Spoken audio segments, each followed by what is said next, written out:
Rapunzel.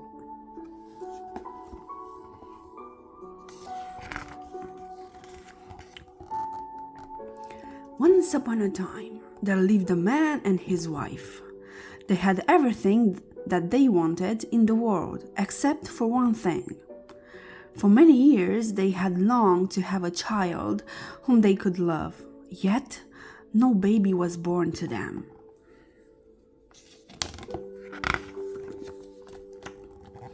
At the back of their house was a window which looked out over a beautiful garden full of lovely flowers and fine vegetables. The garden was surrounded by a high wall. No one ever tried to climb the wall, for the garden belonged to a witch who was feared by everyone.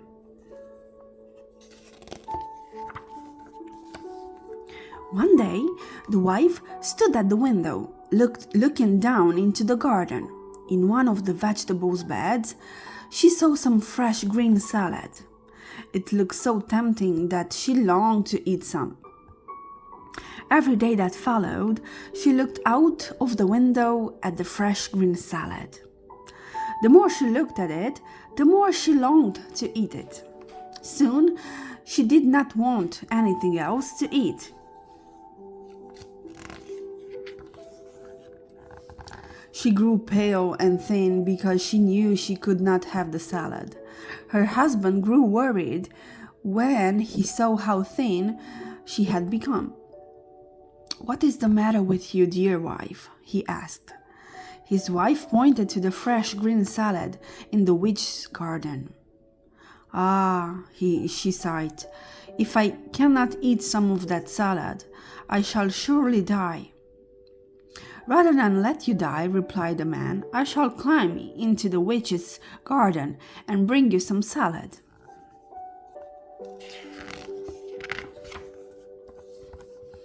The man waited until twilight, then climbed over the high wall into the witch's garden.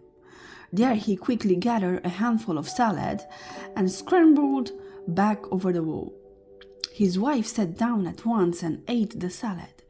It tasted even better than she had imagined. It tasted so good that by the next day she was longing for more salad. So, once more, her husband felt that he must climb over the wall to fetch it for her.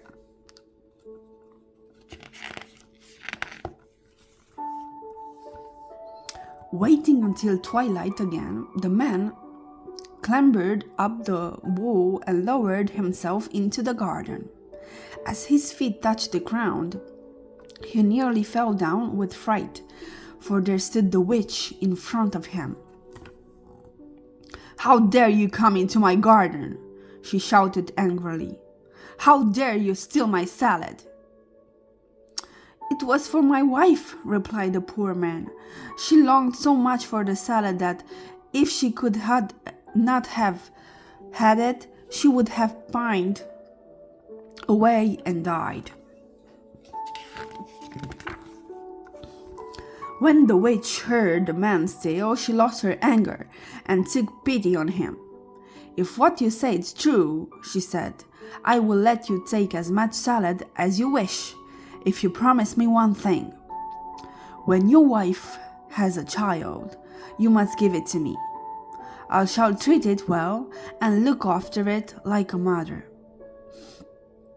The poor man was so frightened that he agreed. When he quickly gathered an armful of salad and ran back to his wife.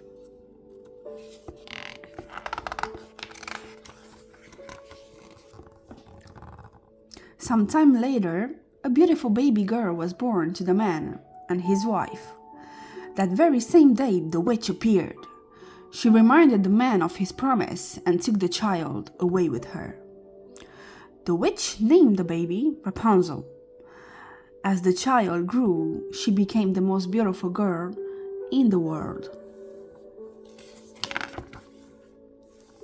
When Rapunzel was 12 years old, the witch shut her in a tower in the forest. This tower had neither a door nor a staircase, but right at the top there was one small window. When the witch came to visit Rapunzel, she stood at the foot of the tower and cried, "Rapunzel, Rapunzel, let down your hair!"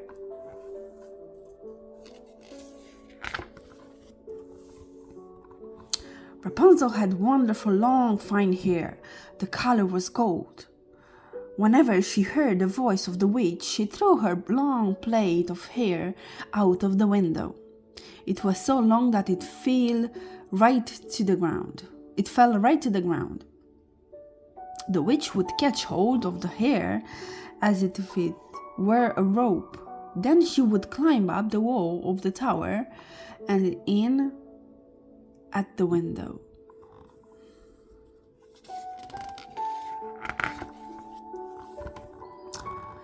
When Rapunzel had been in the tower a few years, it happened that a prince rode through the forest.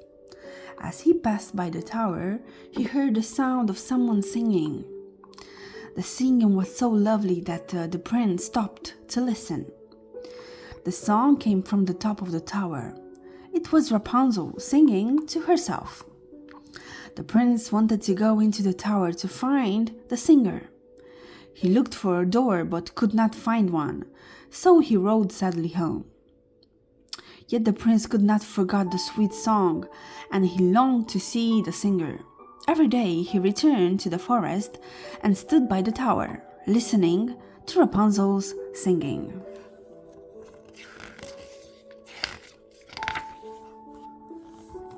One day, when the prince was standing behind a tree, the witch came to the tower. He heard her say, "Rapunzel, Rapunzel, let down your hair!"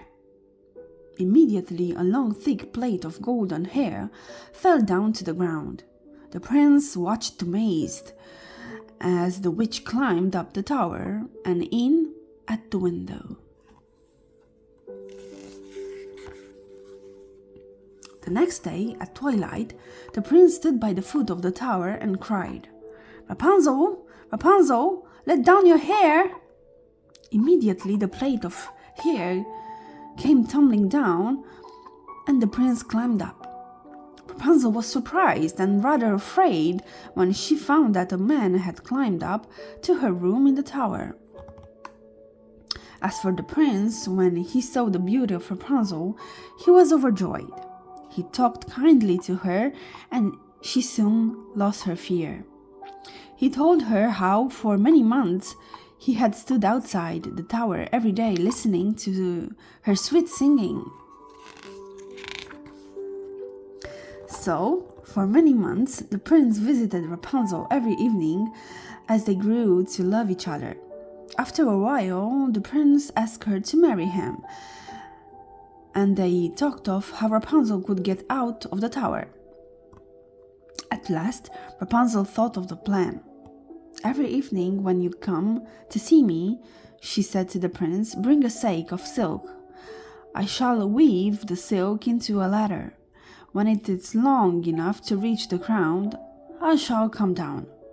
Then you can carry me away on your horse."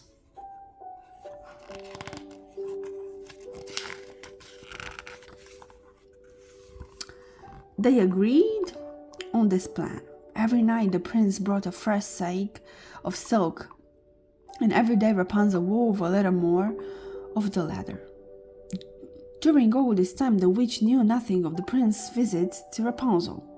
Then one day, after the witch had climbed up the tower by the plait of the hair, Rapunzel spoke without thinking. "How is it, good mother," she asked, "that you feel so much heavier than the prince?" "Oh, you wicked child," cried the witch.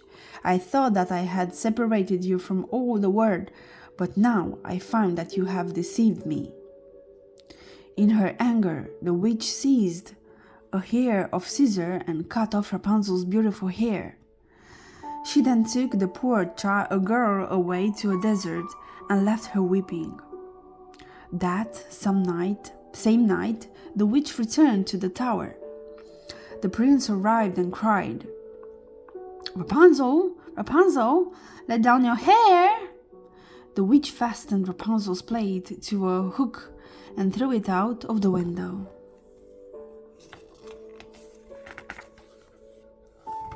The prince climbed up and found himself face to face, none with his beautiful Rapunzel, but with the angry witch. "Ah!" cried the witch, mocking him. "You have to come to find your lady love, but she's gone, and you will never see her again." The prince thought that Rapunzel was dead. In his sorrow, he jumped from the high window of the tower and fell to the ground. He was not killed, but his eyes were scratched by the thorns among which he fell.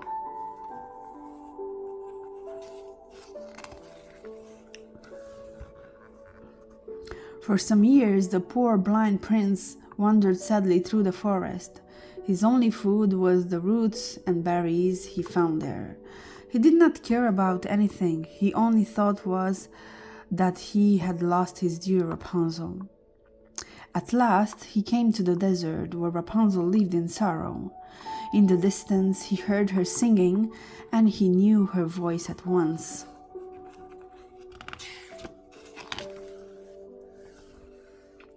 The blind prince stumbled towards the voice he loved. As soon as she saw him, Rapunzel knew that this poor man in rags was her prince. She ran into his arms.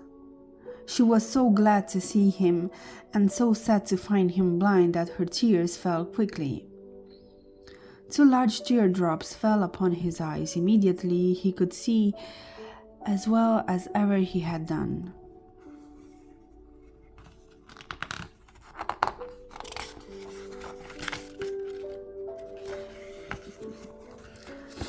How happy Rapunzel and the prince were to be together again. It did not matter to them that they were in rags. They forgot the sad years behind them. Hand in hand, they made their way happily through the forest to the prince's kingdom. There they were married and lived happily ever after.